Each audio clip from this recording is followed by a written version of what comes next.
Hi everyone, my name is Harshal. In this video, we are going to talk about another topic of your Java, which is your life cycle of your object. As you know, Java is object-oriented programming. It is totally based on your object and classes. So in this video, we are going to talk about the life cycle. What is the life cycle of your object?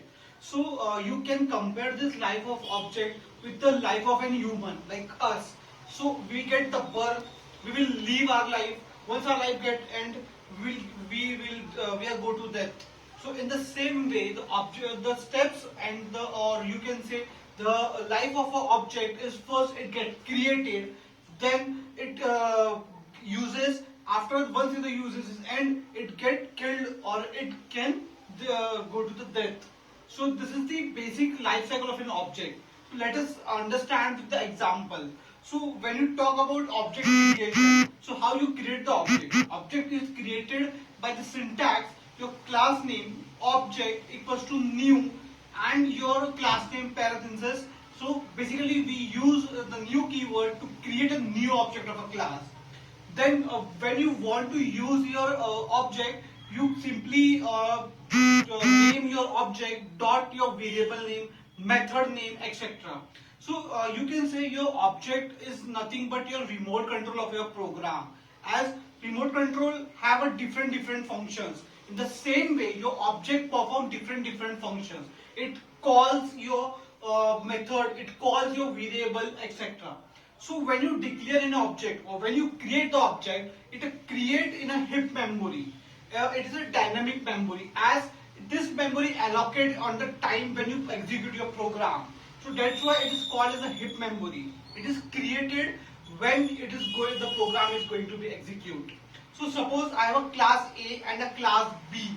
I have a class A and I have created two objects.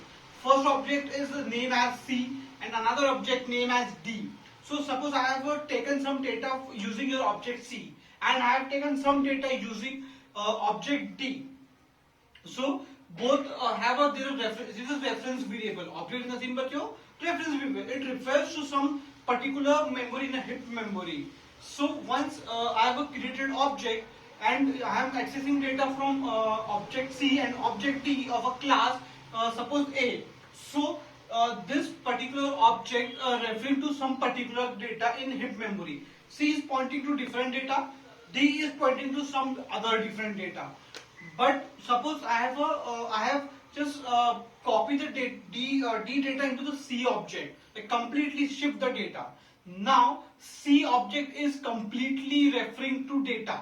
D is not referring to any data in the memory. So in this now the object D is not in use.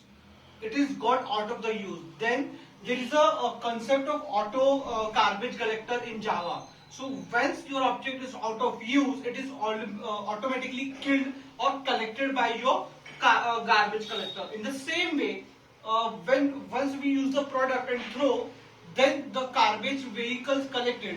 In the same way, this object get killed or destroyed automatically by Java. This is how your life cycles of objects goes. Thank you.